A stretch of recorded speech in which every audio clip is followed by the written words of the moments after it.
Tapi kalau dia pakai bahan sederhana bagus, ya nilai dia lebih tinggi. Gitu. Dari bahan yang murah itu kalau mata kita ngelihatnya jeli, itu bisa lebih mahal. Ya kalau apa ya, saya share dulu yang dari koleksi apa ini namanya, koleksi origami. Itu dulu saya jual bajunya itu satu set 12 juta. Itu saya beli bahannya nggak mahal, jadi bahannya banyak yang kayak ada yang batik cap gitu ya. Sarung itu harganya per potong cuma 70.000, waktu itu 50.000. Bentar saya coba buka ini koleksi saya yang ini ya, bentar saya mesti cari, itunya udah banyak banget filenya.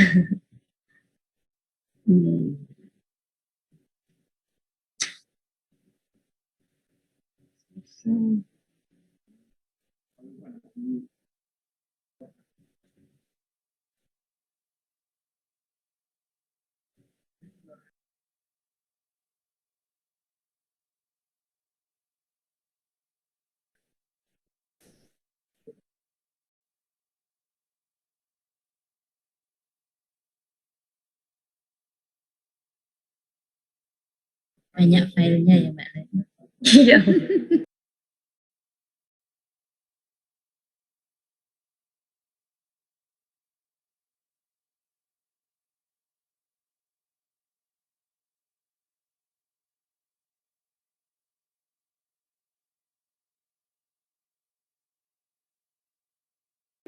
Mohon maaf.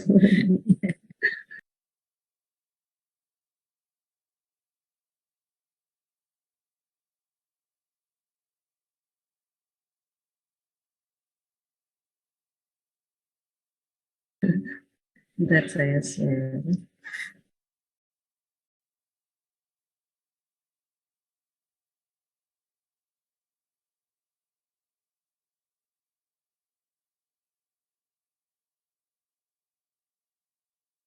Ya. Atau mungkin sambil menunggu, oh sudah ada ketemu ya Mbak Len ya. Oke, kita tunggu. Nah ini ya, ini kalau dilihat, ini tuh nggak bisa jalan, nggak bisa naik. Oh bisa ya, ini sebentar. Oh saya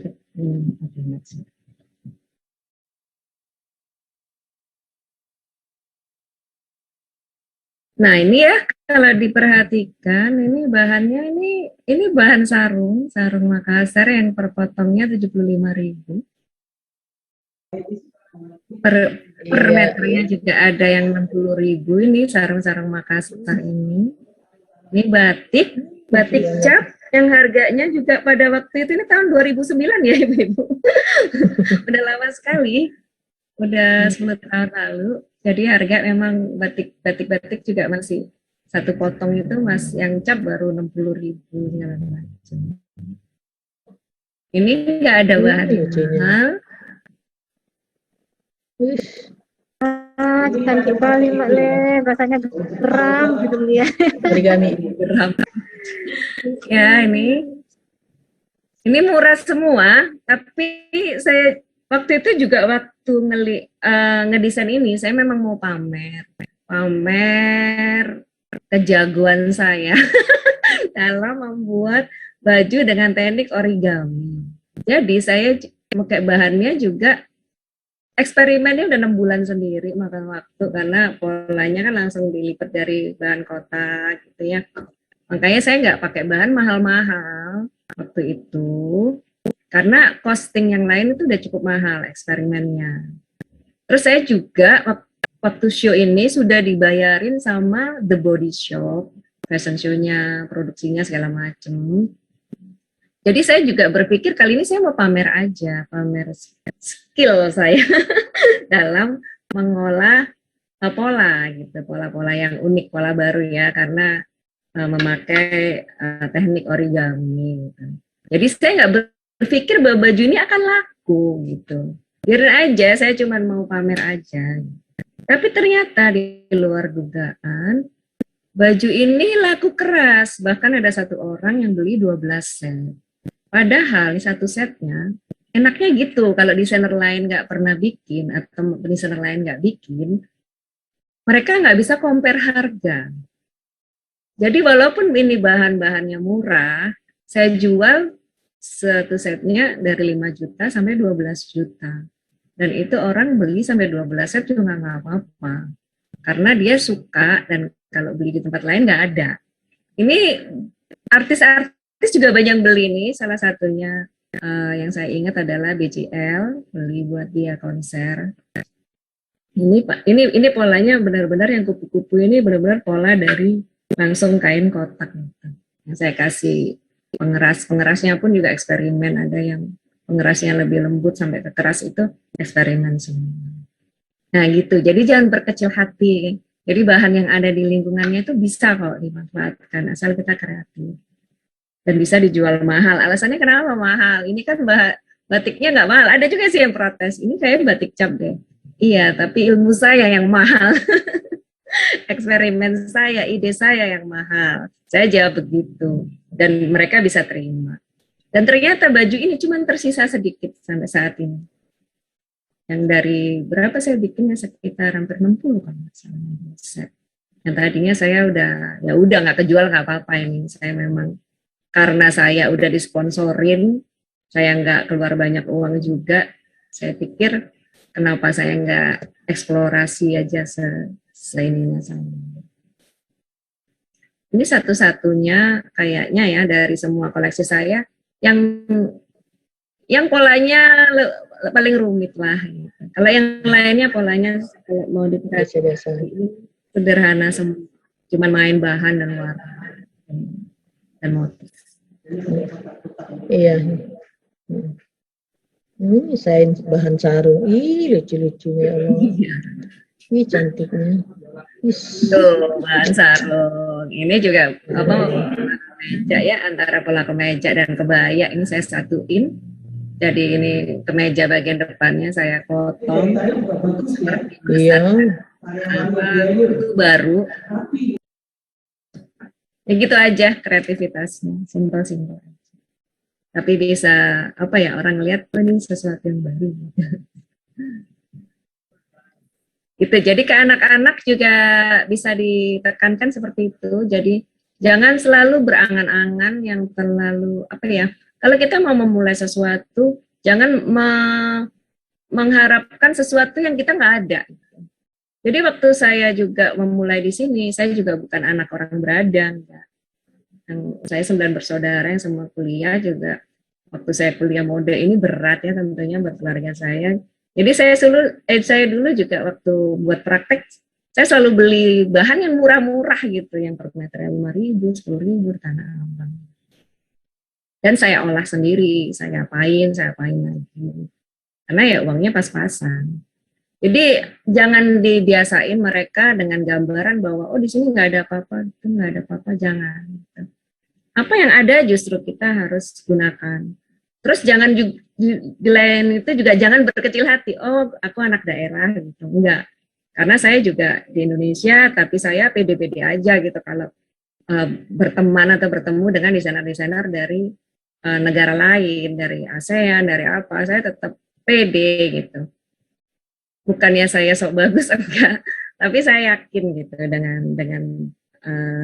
dengan kualitas tekstil yang tradisional Indonesia kita itu bagus. Dan saya juga walaupun saya berada dimanapun, tapi jalan pikiran saya yakin sama dengan mereka, kreativitasnya dan lain-lain. Jadi pede aja. Anak-anak pun walaupun jauh dari Jakarta, pede aja. Apalagi sekarang kan banyak informasi ya dari internet, dari sosmed. Jadi pengetahuan anak Jakarta sama anak daerah itu menurut saya sekarang sama, nggak seperti dulu. Dulu memang berbeda karena distribusi majalah juga susah, terus masuknya majalah luar hanya ada di Jakarta, dan banyak sekali halangan-halangan kayak gitu. Tapi sekarang kan nggak ada halangan. Jadi ya dibuat pede aja gitu ya, dengan ngolah kain yang ada di lingkungannya. Saya dulu juga ngolah karung, bahan, belacu, saya gunting-gunting, saya bakar, saya apain. buat tugas-tugas sekolah kuliah saya dulu seperti itu. Saya menggunakan banyak bahan belacu, bahan karung yang saya copotin lagi, saya anyam lagi apa seratnya, atau saya celup-celup warna. Saya juga waktu bikin aksesoris, teman-teman beli bahan-bahan di Mangga 2, saya malah nyari ke sampah-sampah kantor gitu ya. Saya dapat apa ya namanya, kabel telepon yang sudah rusak, dibuang, kabel apalah saya tungutin warna-warni, saya buka tengahnya, dari kabel-kabel itu kan ada kawatnya warna-warni, saya gulung-gulung, saya jadiin aksesoris ya, malah nilainya jadi A. Dan dosennya waktu itu saya ingat banget nanya, ini ajarin saya dong caranya gimana. Loh kok dia yang nanya. Jadi saya kreatif kayak gitu, cari bahan yang ada gitu sekitarnya. Saya nggak mimpi-mimpi, aduh enaknya teman saya beli kawat-kawat ring itu semuanya udah jadi gitu, udah lusinan belinya, beli itu. Tapi dengan saya keuangan yang pas-pasan, ini nyari aja kawat bekas apa gitu. Saya ke kantor-kantor, saya tahu kan karena di dalam kabel telepon itu ada kabel warna-warni. Tapi kan nggak mungkin kabel kos-kosan di tempat saya, kabel teleponnya saya cabut. Ya saya main lah ke bapak-bapaknya teman yang punya kantor, ada nggak yang dibuang gitu. Biasanya kan suka rusak, diganti telepon, unit teleponnya ganti. Ternyata ada, ketemu dan saya buka. Jadilah saya bikin aksesoris dan bahan. Itu jadi biasain ke anak-anak untuk berkembang dengan yang ada. Bahkan saya dulu juga bikin aksesoris dari kayu-kayu ranting-ranting yang ada di sekolahan. Pernah, apalagi gitu kan pelajaran aksesoris, nggak punya bahan, ya udah ngelihat ada pohon apalah, mangga atau apa di sekolahan, ya saya potongin aja, saya cat-cat, udah jadi gitu. Jadi saya memang terbiasa seperti itu. Makanya sekarang ya, walaupun sekarang ini saya nggak pernah lo beli bahan kalau nggak permintaan klien gitu ya. Oh saya mau friends list. Kalau enggak ya saya untuk karya-karya saya yang fashion show, kalau bisa dilihat diamatin lagi, itu nggak ada bahan yang mahal gitu. Kecuali kalau yang tadi yang mau saya bawa ke Paris, itu memang saya juga kerjasama dengan Antam. Jadi pelatihan 12 bulan itu untuk melatih para perajin tuh proyeknya punyanya Antam. Jadi Antam yang menginginkan memang bajunya memang berkualitas bagus. Ya saya tinggal bawa aja ke Paris gitu. Dan saya jual mahal juga, lebih mahal dari modalnya gitulah. Ya, seperti itu ibu-ibu. Kalau nah, jangan selalu mengutamakan kendalanya dulu, jangan, tapi lihatlah apa yang ada di sekitar dan kita sama-sama ngajak siswa-siswa untuk kreatif. Baik, bagus sekali. Ayo ibu-ibu, bagaimana? Masih ada lagi, sangat menarik ini. Sebenarnya masih banyak ya Mbak Len, kepinginnya Iya, lagi. boleh nanti bikin sesi lagi. Nah, Satu lagi boleh Mbak Len? ayo ibu. Saya Sri Susilawati lagi nih Mbak Len, mau tanya lagi. Oh iya, silakan. Mudah-mudahan untuk penutupan pun boleh lah. Mbak Len ini dari tadi kan cerita ambil motif, ambil bahan-bahan itu kan artinya mata kita, feeling kita itu memang harus terlatih gitu ya Mbak Len. Yang ingin saya tanyakan, bagaimana caranya kita melatih mata, melatih feeling yang bisa itu nanti menjadi sesuatu banget gitu. Itu aja Mbak Len, mudah-mudahan bisa kami sampaikan ke anak-anak. Terima kasih Ya, Mbak baik. Len. Baik, ya. Kalau mata pasti melatihnya banyak ngelihat. Iya, banyak melihat. Banyak Ya pergi. itu harus banyak melihat. Sekarang kan melihat nggak harus beli majak. Kalau udah punya wifi atau di sekolah ada fasilitas wifi, mereka udah bisa scroll terus aja ngelihat di Pinterest dan sebagainya. Jadi memang mata itu harus lihat-lihat. Jadi ya itulah, apalagi yang bisa saya ngomong ya, memang semuanya harus sering berlatih, apapun ya sering berlatih gitu. Kalau saya mungkin beruntungnya karena nggak di sekolah juga ya, saya dulu mata ya ngelihat ya di majalah. Tapi waktu udah jadi desainer kan saya by doing juga. Pada saat membuat koleksi ya, kok jelek ya ini padu padannya gitu, juga udah sering gagal juga sering. Terus lama-lama mulai terbiasa gitu. dari ngelihat langsung, nggak ngelihat di majalah. Tapi kalau anak-anak ini kan ya sekarang ya latihannya di majalah. Toh mereka lulus juga kita nggak bisa mengharapkan dia se-expert para desainer profesional gitu. Nanti akan ada lagi perjalanan dia belajar lagi ya ke sana. Kalau sekarang salah-salah ya dimaklumin aja lah sama ini. Karena cuma sanggupnya ngelihat, nggak sanggup praktek sebanyak mungkin gitu. Saya waktu lulus kuliah juga nggak langsung seperti ini, sama mulai dari nol lagi gitu. Itu sih ya gitu. Kalau dari mata ya sering melihat, kalau feeling ya sering memang ya apa ya semuanya harus sering menghadapi. Mencoba. Itu. Ya kenapa? Dicoba. Sering mencoba benar. juga ya. Nah itu. Coba. Kalau ibu-ibu guru di sini sibuk terus dengan muridnya, dengan tugas-tugas apa ya, mengajar dan sebagainya, ya udah sama matanya dilatih dengan melihat aja. Ngeliat apa gambar terus, lama-lama yang tahu yang ini enak nggak enak pada saat ngelihat produk aslinya pas memadu padankan gini bisa tahu nih, oh ini nggak enak. Gitu. Tapi biasanya akan terasa enak kalau tadi itu yang saya bilang ada sambungan warna kayak gini yang sedang ada di layar ini kan biru sama di atas warna-warni ini nyambung karena di atas ada warna biru juga gitu. Ada sedikit warna biru dan motif di bawah ini walaupun beda juga sama yang di motif di blusnya itu tetap ada sambungan warna itu aja sih. Jadi kadang kita ragu pun hajar aja kalau memang di atas sama bawah ini ada sambungan warna. Satu aja sambungan warna itu udah pasti enak. Kadang saya kalau lagi bete juga udah sampai bikin puluhan baju dan mau show gitu ya. Saya itu udah nggak bisa mikir kadang saat besok mau show saat ini mulai men-styling itu nggak bisa mikir. Saya udah ngawur aja, udah main ini. Saya lihat ada motif di situ warnanya ada yang nyambung, udah itu satu ini tuh. Entar pada saat itu saya juga mikir, kok jelek ya, tapi aku udah nggak punya lagi nih, tinggal ini roknya misalnya gitu. Tapi pada saat fashion show ternyata semuanya enak aja dilihat. Karena itu tadi ada sambungan-sambungan warna. Kayak gini ini kan ada sambungan warna kuningnya gitu loh. Sesimpel itu sebenarnya. Simpel untuk Mbak Leni. Ini sekarang lagi dibuka sebisa mungkin kesimpulannya. Kayak ini yang di depan ini ya, ada pinknya juga yang nyambung gitu. Kalau diamatin ya gitu, warnanya nyambung. Ini juga kan ada kehijauannya. Walaupun di roknya ini ada coklat-coklat, ada hijau polos, ada kotak-kotak. Tapi unsur coklat itu juga masih ada di dalam hijau kotak-kotak ini. Ada hijau yang agak tua ini.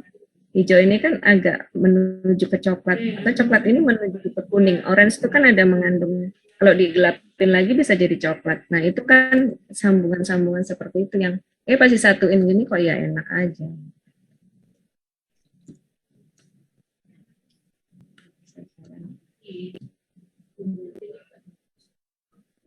Ini kayak gini ya. Mbak Leni ada contoh-contoh yang untuk muslim nggak ya? Aduh, apa ya? Ada tapi hitam putih. Saya ada baju muslim. Bentar ya, saya cari dulu. Nah ini ngomongin warna, ini kan ada coklat, bawahnya ke biru gitu. Tapi ada unsur pink di situ, di atas dan di bawah ini ada unsur pink. Itulah yang membuat dia nyambung. Itu aja sih. Ini juga ya. Lama-lama ketahuan kan rahasianya. Ini atasan coklat, di bawahnya juga ada unsur coklat. Kuning, walaupun dominannya kuning.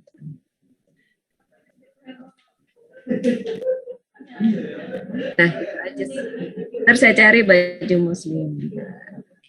Masih bersedia sharing-sharing ya Mbak Leni. Artinya di luar kegiatan ini pun masih kersa ya berbagi Mbak Leni ya. Iya Bu, nggak apa-apa, senang Mbak Bu. Baik. Bagaimana Ibu-ibu?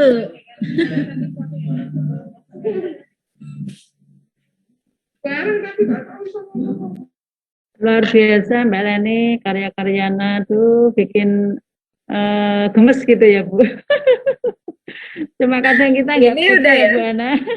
Ah, Cuma oke, kadang kita berarti nggak pede ya, nggak pede nah, dalam ini apa namanya warna dan bahan tadi. Kadang kita berdebat dengan itu Mbak Leni, dengan teman itu kadang oh ini cocok, ini nggak cocok, ini gini dan lain sebagainya. Dan yang kedua itu biasanya teknik. Teknik kita kan kalau di industri atau mungkin fashion designer itu kan kadang yang penting udah dipakai rapi, enak begitu tanpa ini ya, maksudnya harus begini. Tapi kalau kadang kita di pendidikan itu masih ini berdebat masalah teknik juga begitu. Nah itulah yang menjadikan kita di Iya benar. samping tadi mungkin kurang terbiasa untuk bisa ini ya apa memilih warna antara tadi dengan warna apa dengan apa itu kadang oh kok gini toh gitu. Tapi ternyata setelah di apa namanya buat baju apalagi untuk fashion itu aduh lihatnya kok gemes semuanya itu loh. Begitu Mbak Leni. Iya. Mungkin sebenarnya memang di kepala ibu-ibu pengajar itu kan semua harus ada diteknikkan ya, Iya. tekniskan, dijelaskan secara ilmiah atau secara terstruktur gitu. Tapi sebaiknya biar anak-anak lebih kreatif, boleh basic itu boleh diberikan, tapi setelah itu ada gitu pengembangan yang dibebaskan. Mereka boleh membebaskan gitu, percampuran bahan, percampuran warna, biar mereka juga saat dewasa nanti nggak menghalangi dirinya juga untuk lebih membuka wawasan, membuka kreativitas gitu.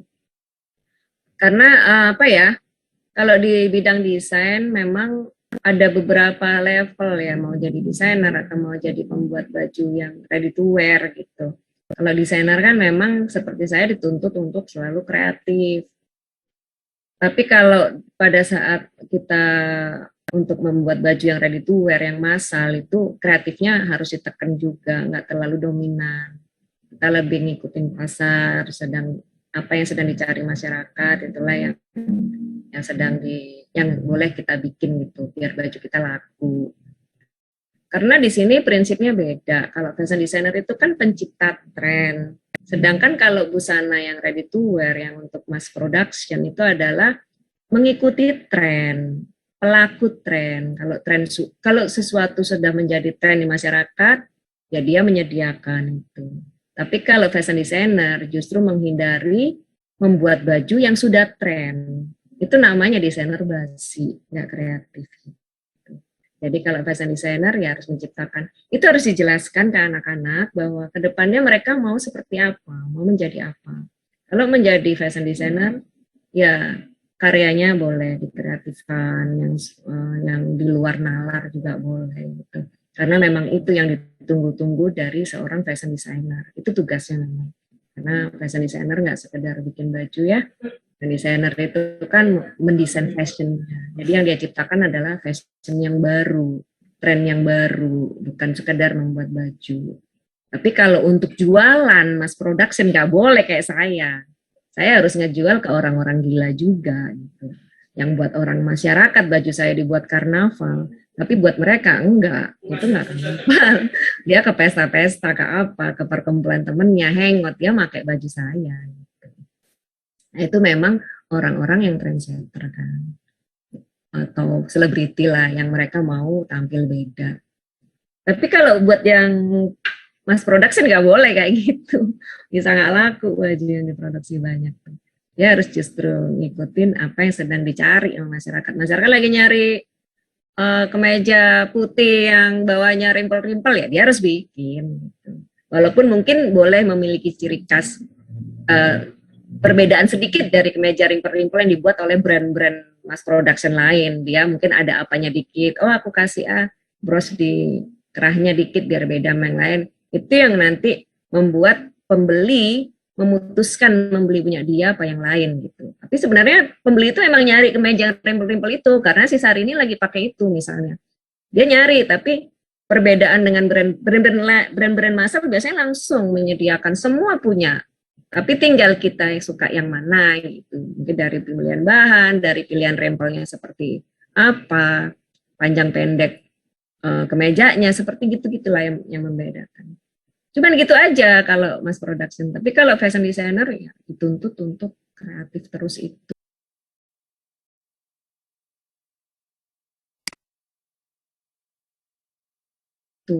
Karena nanti yang massal itu nanti niruin si desainer sebenarnya.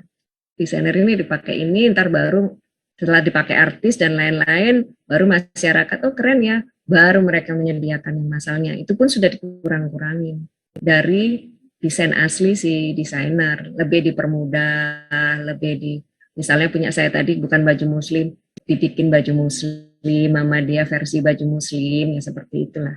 Tapi biasanya idenya dia dapat dari para desainer. Gitu. Jadi ya dijelaskan aja ke anak-anak biar mereka nggak bingung. Ini mau bikin baju yang boleh dipakai masyarakat, tapi kita disuruh kreatif-kreatif kayak gini. Enggak, jadi itu ada tempatnya. Nanti kalau kamu mau jadi desainer, ya kamu sekreatif ini, kembangkan. Tapi nanti kalau kamu memilih menjadi cuman brand, pembuat brand aja, brand massal, ya ada batas-batasnya. Kreativitas tersebut tidak leluasa. Jadi itu perbedaannya, ibu-ibu. Jadi silahkan aja nanti mau mengajarkan yang mana, semua benernya, ada yang salah sih. Semua boleh aja. Bagaimana Ibu-ibu? Masih adakah? Ya, Bu Ana. Ya, Ya, saya Bu Ana. baik, monggo. Ya. Ini Mbak Leni masih bersedia. Silakan Bu, masih mumpung masih bersedia Mbak. Ayo Bu, monggo. Terima kasih Bu Ana. Selamat sore Mbak Leni. Selamat sore. Wow, saya sangat senang sekali hari ini bisa ketemu dengan Mbak Leni, walaupun hanya melalui virtual. Ibu siapa nih namanya dulu?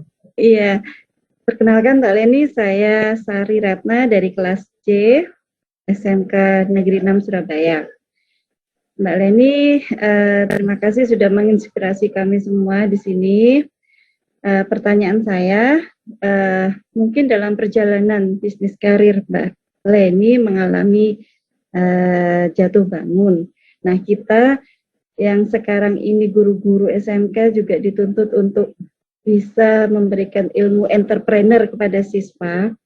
Tips apa yang membuat Mbak Leni selalu bangkit? Kan setiap orang punya masalah jatuh bangun dalam bisnis. Mungkin tips apa yang Mbak Leni terapkan ya. Jadi itu bisa memotivasi kita. Ya. Khususnya di dalam fashion. Itu yang pertama. Yang kedua, referensi apa yang bisa kita berikan kepada siswa kita dalam mengeksplor desain-desain mereka gitu Mbak.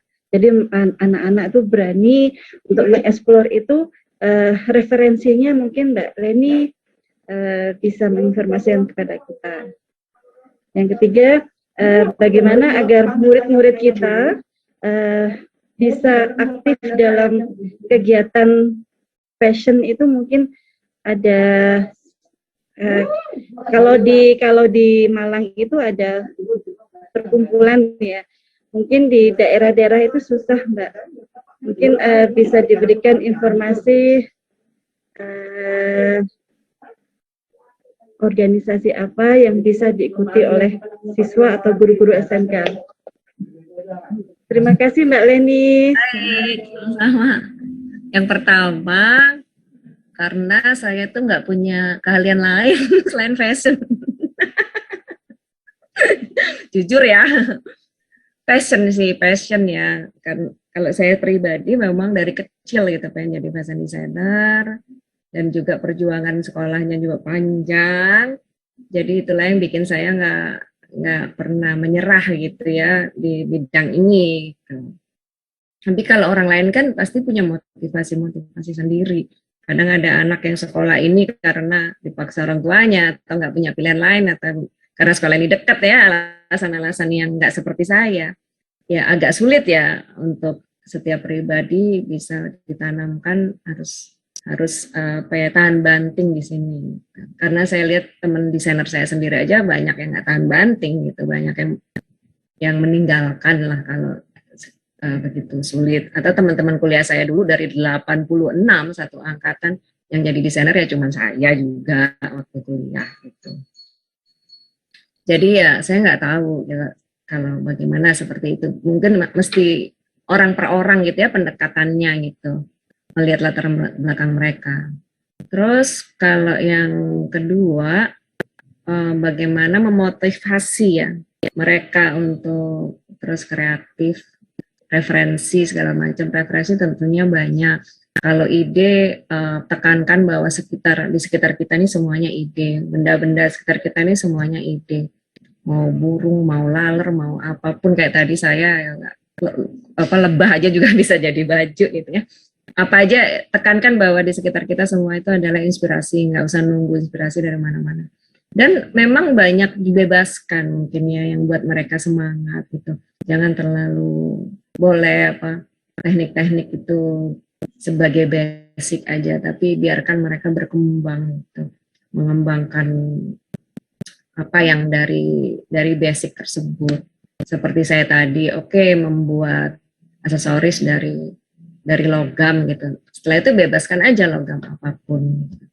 Seperti itu basicnya. Saya dulu bersyukur di ISWI juga modelnya gitu, karena teman-teman juga bukan dari keluarga berada, gak semuanya gitu ya. Jadi di ISWI juga menghargai gitu, kalau kita memanfaatkan barang-barang yang tidak mahal menjadi produk fashion.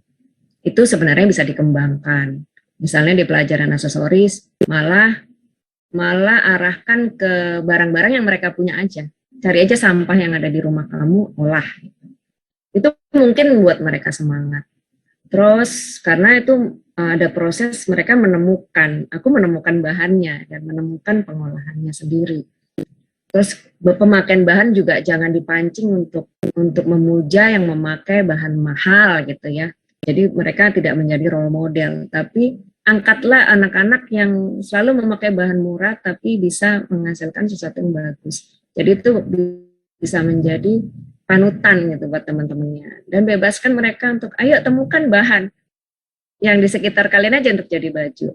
Atau nggak punya ini, mamanya punya taplak meja atau baju bekas atau apa, sarung yang biasa dipakai sholat, coba dipakai itu bahan itu buat membuat proyek kali ini. Itu pasti mereka kayak lebih excited gitu ya, kayak mendapat tantangan baru yang nggak mahal juga gitu, nggak susah juga buat mereka.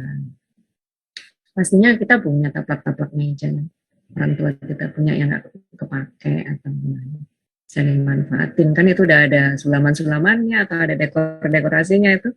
Itu tantangan juga kalau untuk dibikin kemeja misalnya dengan bahan yang sudah ada frill-frillnya atau apa itu lebih menarik gitu ya, daripada yang satu kelas bikinnya sama semua gitu. Kalau di SMK itu saya lihat bikin baju malam sama semua, bikin apa blus sama semua, kadang bahannya juga mirip.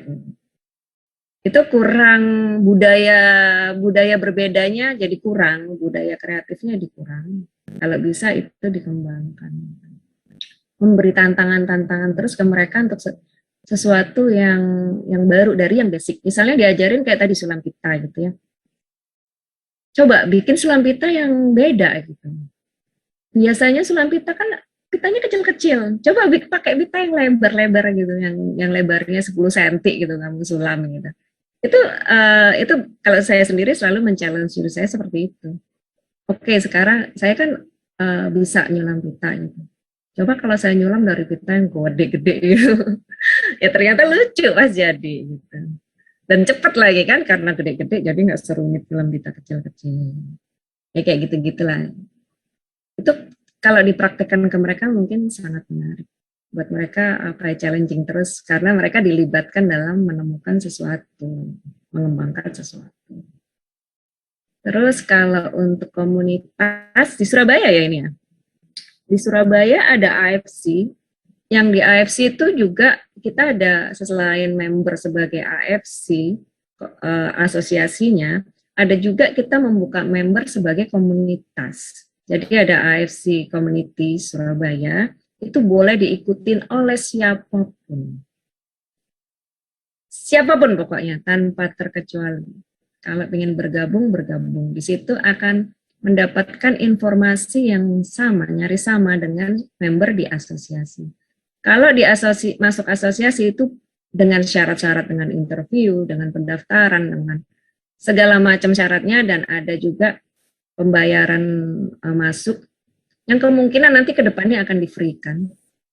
Dan ada iuran per tahun segala macam. Pokoknya ada aturan, ada di ART. Tapi kalau di AFC Community itu tidak ada aturan, tidak ada syarat, tidak ada apapun. Dan iurannya hanya setahun sekali 500.000.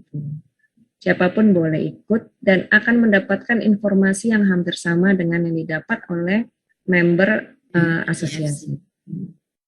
Ya, yang di AFC-nya.